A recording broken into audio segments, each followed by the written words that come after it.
Bismillahirrahmanirrahim. Assalamualaikum warahmatullahi wabarakatuh.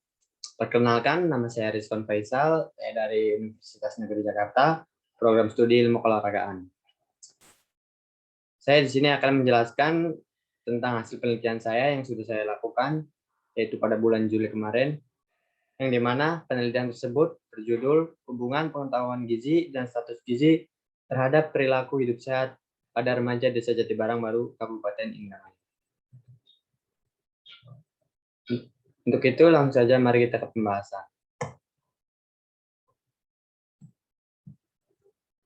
Di sini ada 5 poin, yang dimana ada pendahuluan, kajian pustaka, metodologi penelitian, hasil penelitian, dan kesimpulan. Oke, kita langsung masuk ke poin pendahuluan. Nah, di sini ada pendahuluan.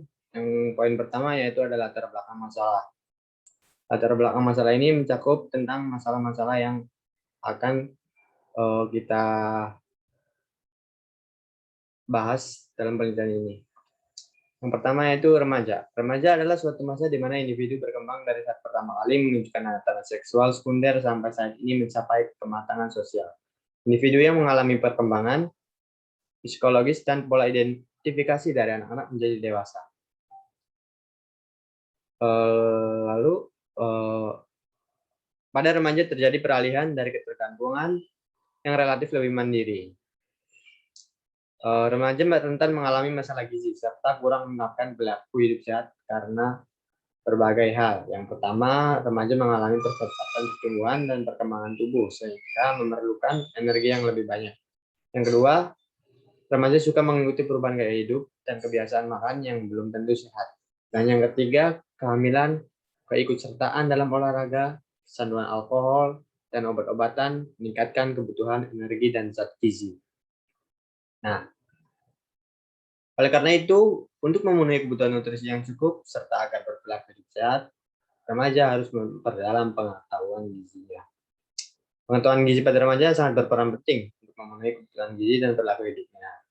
Pengetahuan gizi merupakan pengetahuan tentang makanan dan zat gizi, sumber-sumber zat gizi pada makanan, makanan yang aman dikonsumsi sehingga tidak menimbulkan penyakit, dan cara mengolah makan yang baik agar zat gizi dalam makanan tidak hilang, serta bagaimana hidup sehat. Selain pengetahuan gizi, status gizi juga berpengaruh terhadap tindak perilaku kesehatan. Status gizi adalah ukuran keberhasilan dalam pemenuhan nutrisi untuk anak-anak yang diindikasikan oleh berat badan dan tinggi badan anak. Sebagai status kesehatan yang didasarkan oleh keseimbangan antara kebutuhan dan masukan nutrisi. Status gizi merupakan pengukuran yang didasarkan pada data antropometri serta biokimia. Status gizi seorang juga berpengaruh terhadap tindak perilaku kesehatan atau perilaku hidup sehat, di mana setiap tindakan atau perilaku dapat terlaksana karena adanya sumber energi. Karena itu, sumber energi yang mencukupi dapat memenuhi perilaku atau tindakan sehari-harinya. Lalu kita ke perilaku hidup sehat. Perilaku hidup sehat yaitu di mana perilaku ini yang ada berkaitan dengan pemeliharaan dan peningkatan kesehatan. Pemeliharaan kesehatan ini mencakup mencegah atau melindungi diri dari penyakit dan masalah kesehatan lain, meningkatkan kesehatan, dan mencari penyembuhan apabila sakit atau terkena masalah kesehatan. Berikutnya lanjut ke poin yang B, identifikasi masalah. Penilaian ini punya identifikasi masalah, yaitu yang pertama adanya berbagai faktor yang mempengaruhi perilaku hidup sehat pada remaja. Belum diketahuinya pengetahuan gizi remaja Desa Jatibarang Baru, lalu belum diketahuinya status gizi pada remaja Desa Jatibarang Baru, lalu juga belum diketahuinya perilaku hidup sehat pada remaja Desa Jatibarang Baru. Yang kelima, belum diketahuinya hubungan antara pengetahuan gizi dengan perilaku hidup sehat. Lalu berikutnya, belum diketahuinya hubungan antara status gizi dengan perilaku hidup sehat pada remaja. Yang terakhir, belum diketahuinya hubungan antara pengetahuan gizi dan status gizi dengan perilaku hidup sehat pada remaja Desa Jatibarang. Nah, di sini ada poin C, yaitu pembatasan masalah. Agar permasalahan lebih fokus, maka peneliti membatasi masalah tersebut, yaitu tentang hubungan pengetahuan gizi dan status gizi dengan perilaku hidup sehat pada remaja Desa Jatibarang Baru, Kabupaten Indramayu. Lalu ada perumusan masalah. Perumusan masalahnya yaitu ada 3. Yang pertama ada apakah terdapat hubungan antara pengetahuan gizi dengan perilaku hidup sehat pada remaja Desa Jatibarang Madu Kabupaten Banyuwangi. Lalu yang kedua, apakah terdapat hubungan antara status gizi dengan perilaku hidup sehat pada remaja Desa Jatibarang Madu. Yang terakhir, apakah terdapat hubungan antara pengetahuan gizi dan status gizi dengan perilaku hidup sehat pada remaja Desa Jatibarang Madu Kabupaten. Di sini kita masuk ke gunaan penelitian. Itu ada 2, secara teoritis dan juga secara praktis. Untuk secara teoritis, hasil penelitian ini diharapkan dapat menambah khasanah pengetahuan dan keilmuan dalam kajian studi ilmu keolahragaan, khususnya pada bidang ilmu gizi olahraga. Lalu yang secara praktis, yaitu memberikan informasi mengenai pengetahuan gizi, status gizi yang sangat penting terhadap perilaku hidup sehat pada remaja Desa Jatibarang Madu Kabupaten Banyuwangi. Lalu meningkatkan kesadaran pada masyarakat, khususnya remaja, akan pentingnya pengetahuan gizi dan status gizi untuk memperbaiki perilaku dan kesehatan. Yang terakhir, menumbuhkan rasa peduli terhadap diri sendiri guna memperoleh status gizi yang optimal dan kualitas hidup yang baik. Di sini yaitu ada kajian pustaka atau deskripsi konseptual, yang dimana ada poin A yaitu perilaku hidup sehat. Pengertian perilaku hidup sehat sendiri adalah perilaku-perilaku yang berkaitan upaya atau kegiatan seseorang untuk mempertahankan dan meningkatkan kesehatannya. Contoh perilaku itu sendiri yaitu makan dengan menu seimbang, olahraga teratur, tidak merokok, tidak minum minuman keras, dan narkoba. Istirahat yang cukup, mengendalikan stres, perilaku atau gaya hidup lain yang positif bagi kesehatan. Di sini ada 3 tingkat terhadap perilaku. Yang pertama yaitu pengetahuan, lalu ada sikap, dan juga tindakan. Faktor terjadinya perilaku sendiri yaitu ada faktor predisposisi, yaitu faktor yang mempermudah, seperti pengetahuan, pendidikan, pengalaman, dan juga ada faktor pemukiman, yang dimana faktor ini adalah faktor memfasilitasi, seperti rumah sakit, puskesmas, ataupun tempat-tempat olahraga, dan juga seperti makanan-makanan yang bergizi, dan sebagainya. Lalu ada juga faktor penguat, yaitu faktor dimana faktor pendorong dari perilaku hidup sehat ini. Yaitu seperti contohnya ada anjuran dari guru, saran dari kakak, ataupun saran dari orang tua, dan sebagainya. Sini ada poin pengetahuan gizi, yang dimana pengetahuan gizi merupakan pengetahuan tentang makanan dan zat gizi. Sumber-sumber zat gizi pada makanan yang aman dikonsumsi sehingga tidak menimbulkan penyakit, dan cara pengolahan makanan yang baik agar zat gizi dalam makanan tidak hilang, serta bagaimana hidup sehat. Pengertian gizi sendiri yaitu berasal dari bahasa Arab, giza yang berarti makanan. Dalam bahasa Inggris dikenal dengan istilah nutrition, yang berarti bahan makanan. Jadi zat gizi adalah ikatan kimia yang diperlukan tubuh melakukan fungsinya, yaitu menghasilkan energi, membangun dan memelihara jaringan, serta mengatur proses-proses kehidupan. Sumber-sumber zat gizi sendiri yaitu ada karbohidrat, lemak, protein, vitamin, dan mineral. Nah, di sini ada akibat kurang gizi yaitu kurang energi protein atau KFP. Lalu ada juga anemia gizi besi atau AGB. Lalu berikutnya ada gangguan akibat kekurangan iodium atau Gaki, dan juga kekurangan vitamin A atau KVA. Lanjut ke poin status gizi. Pengertian status gizi sendiri adalah ukuran keberhasilan dalam pemenuhan nutrisi untuk anak-anak yang diindikasikan oleh berat badan dan tinggi badan anak. Klasifikasi status gizi sendiri ada 3. Yang pertama ada gizi lebih, gizi baik, dan gizi kurang. Gizi lebih ini terjadi apabila tubuh memperoleh jumlah lebih banyak daripada standar kecukupan gizi, atau bisa disebut juga obesitas. Lalu yang kedua adalah gizi baik. Gizi baik ini terjadi apabila tubuh memperoleh gizi yang cukup, tidak kurang ataupun tidak lebih. Lalu juga ada gizi kurang, yang dimana terjadi apabila tubuh memperoleh jumlah zat gizi kurang atau tidak memenuhi seperti kebutuhan kecukupan tubuh. Lalu di sini ada faktor yang mempengaruhi status gizi, yaitu faktor eksternal dan faktor internal. Faktor eksternal sendiri adalah faktor luar seperti pendidikan, pengalaman, lalu pendapatan juga, dan juga pengetahuan. Untuk faktor internalnya yaitu seperti usia, lalu juga kondisi tubuh, dan juga infeksi. Berikutnya ada cara mengukur status gizi. Status gizi remaja dihitung dengan menggunakan rumus indeks massa tubuh atau yang biasa disebut body mass index. IMT akan menggambarkan proporsi ideal tubuh seseorang antara berat badan saat ini terhadap tinggi badan yang dimilikinya. Terkait dengan hal tersebut, IMT juga memiliki kelemahan yang tidak mampu menggambarkan proporsi lemak yang terkandung di dalam tubuh seseorang, yaitu menurut Marges yang tahun 2018.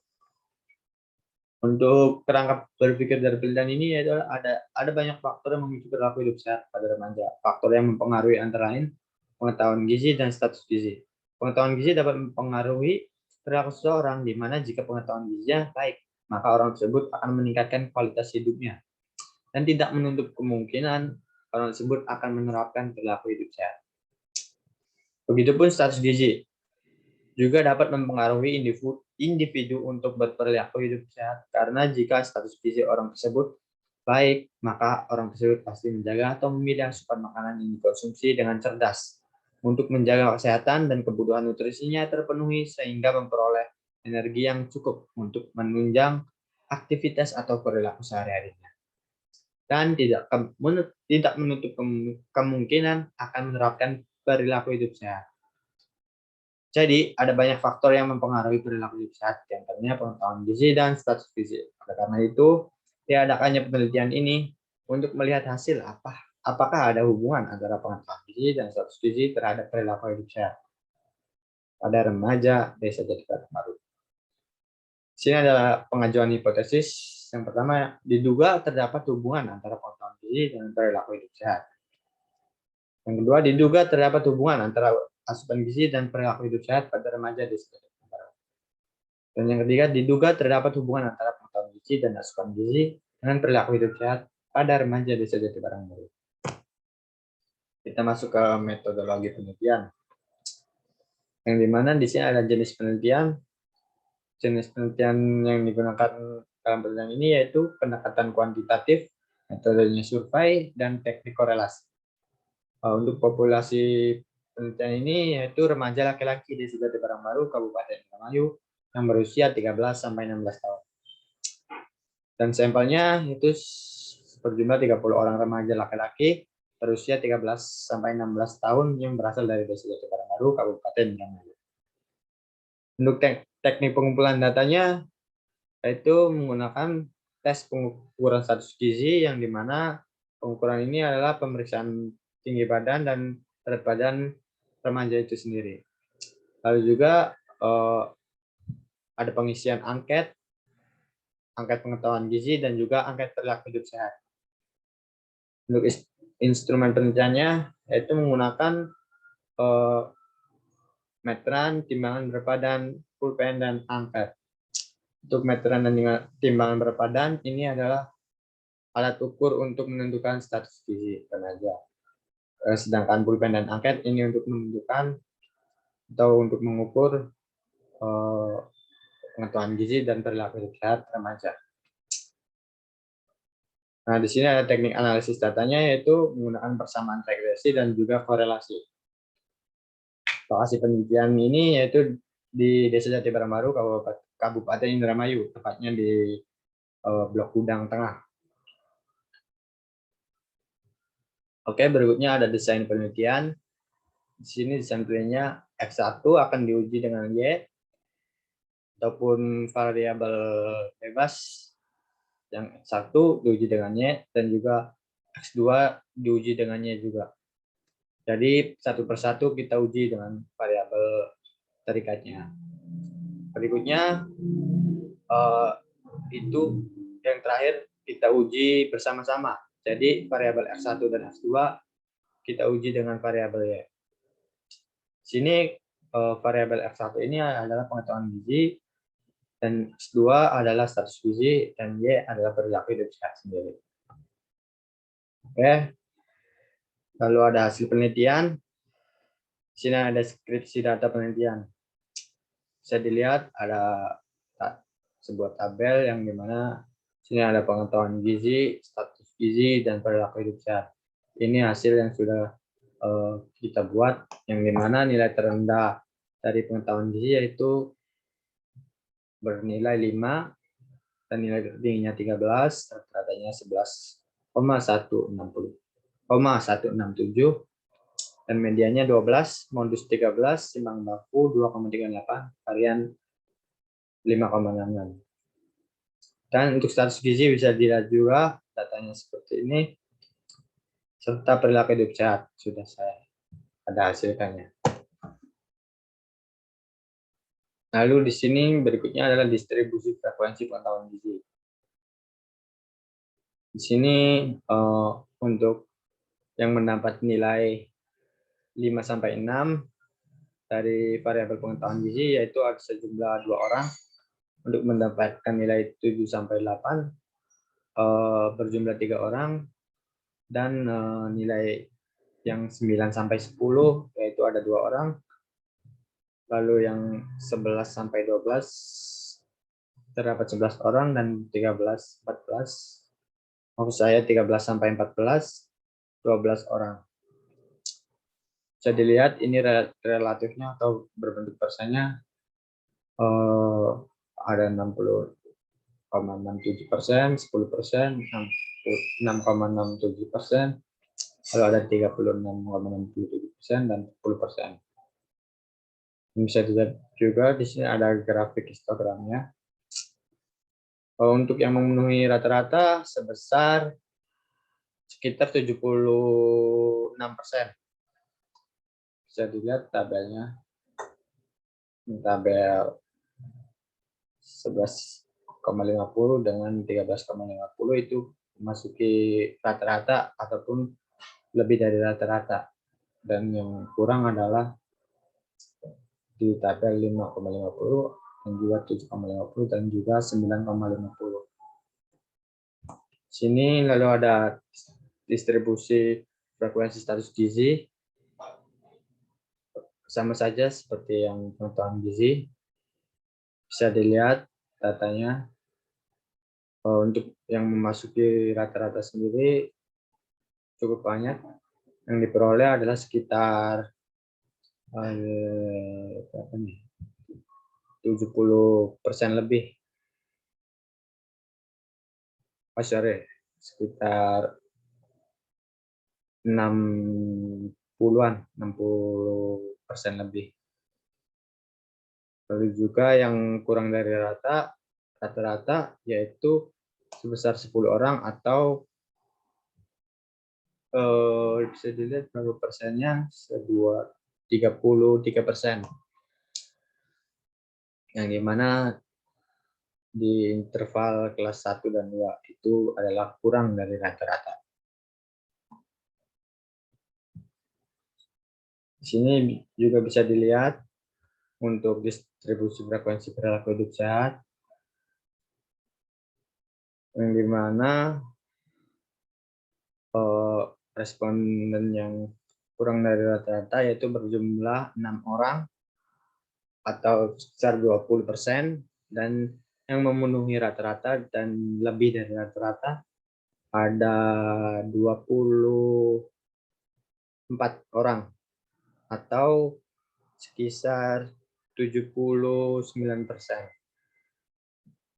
80% dilihatkan. Bisa dilihat juga tabelnya. Semakin ke kanan semakin baik. Lalu ada pengujian hipotesis, di mana kita mencari persamaan regresi. Yang pertama mencari persamaan regresi Y terhadap X1. Yang diperoleh adalah Y sama dengan 17,163 plus 1,164 X1.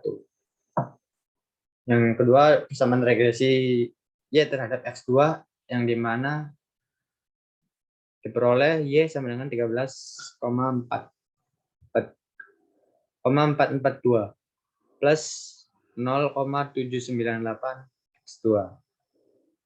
Lalu persamaan regresi bergandanya yaitu diperoleh Y sama dengan 10,098 ditambah 0,747 X1 plus 0,560 X2. Yang dimana diartikan mencari persamaan regresi ini adalah untuk mencari perkiraan hubungan antara masing-masing variabel. Dan sini diperoleh dari ketiga persamaan ini yaitu positif, jadi arah hubungannya positif.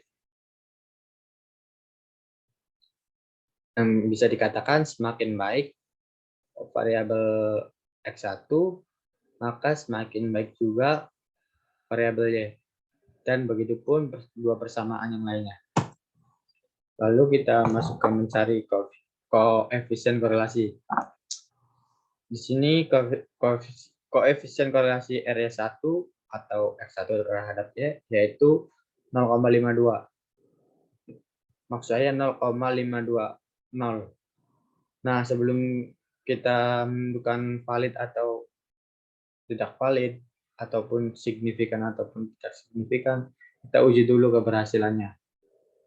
Yang dimana uji keberhasilan ini adalah